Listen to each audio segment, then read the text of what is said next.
My favorite thing is a puffy sleeve. I don't know why I don't do it every day. Hi, I'm Kristen Stewart, and ready?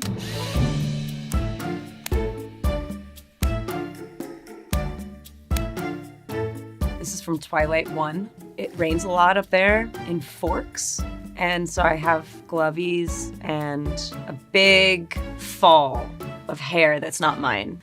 Wow, he looks weird. This is funny. What else? So like Bella, she's just not much of a dress girl, especially in Twilight 1. The sweater and the sneakers kind of made it like, what? I'm barely wearing a dress. I loved that night. It felt like my prom. I was 17 and I was in high school. So yeah, it's a visceral memory. Thank you for presenting it to me now. Here's Bella. She's getting married, or maybe she's just gotten married. I think you take pictures after the ceremony. It's funny, look at that arch. I'm trying so hard. I'm like, hi. I love that dress so much. I remember getting into it, felt like getting into a real wedding dress because I was like being hidden in some room with like heaters, and I was like, it's too hot in here. My makeup's melting off. And they're like, well, we're not gonna be ready for 30 minutes. And I was like, but I'm ready now. I was like, well, here we go. This is the time that I can play the bride. It's a nice memory, and he looks great.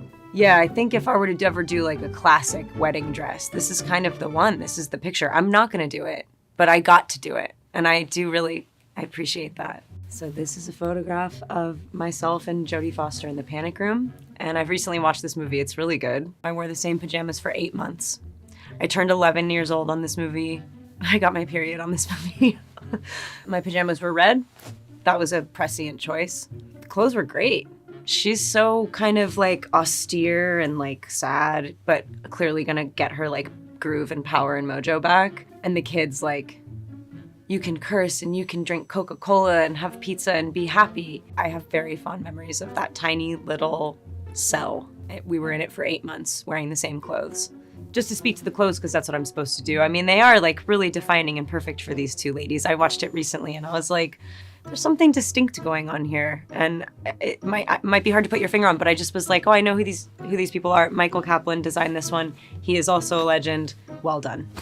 This is from Adventureland. I was such a little derpiston. I could barely wear my own skin, let alone these clothes.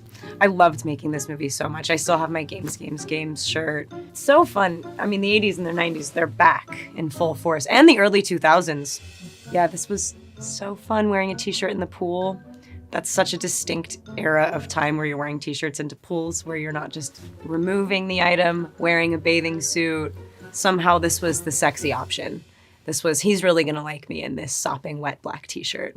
Here we are in Spencer in the wedding dress. This was shot on a Saturday. We shot 5-day weeks and I was really unprepared for like the 12-hour day that we did of every single costume in the whole movie, traipsing over every inch of exterior grounds. I could barely breathe. It was so cold and I was so nervous to hold that dress up with my body. Made me so emotional. It actually is quite different to the one that she wore because it looked different on me and we couldn't have the whole big train thing, and somehow it got closer than the truth.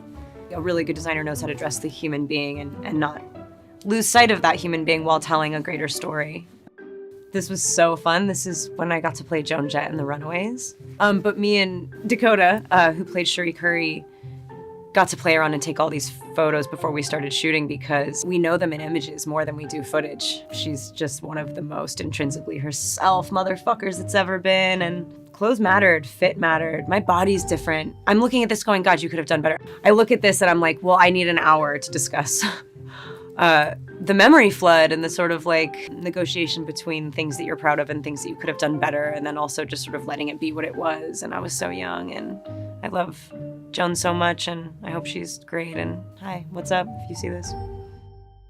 Snow White and the Huntsman was a physical feat.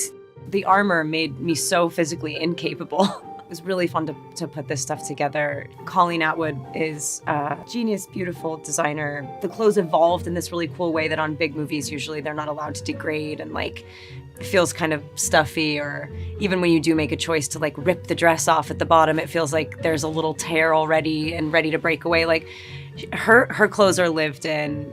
really substantiated the idea that I was playing the please cut this out fairest of them all. Yeah, I just had the best time. The sword, the shield is so cool. Everything was really tight, and like all of the imagery with the tree and sort of like, you know, who she was, who this girl actually was as a human being kind of hopefully came through in the clothes and didn't feel like worn territory, like sort of like revitalizing something that we all already loved.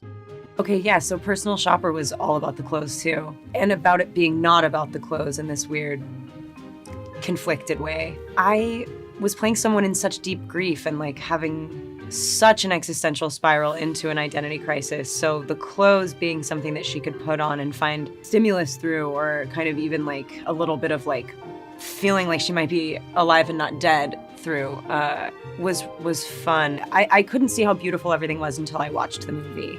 And when I watched it, I was like, oh man, you guys are really up to something. So this is from Seberg. I've worked with Michael Wilkinson a few times. He did the last 2 Twilight movies. I was so nervous to play this part.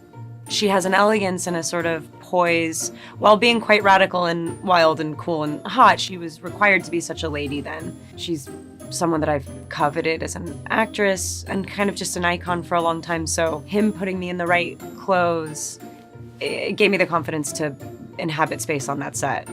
I miss you, Michael. You're great at what you do. Thank you for making me better in this movie where I played Jean Seberg.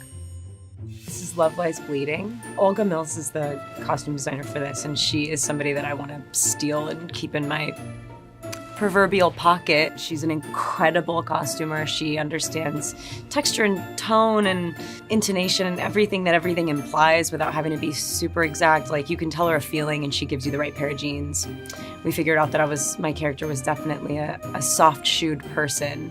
She came in with a lot of boot ideas and belts and like leather, and I was like, I think she's a bit of a nice guy. She was like, oh, soft shoe. I was like, yeah, I think that's what I mean. Like, choosing the right jeans, you know, it's like so much more than that.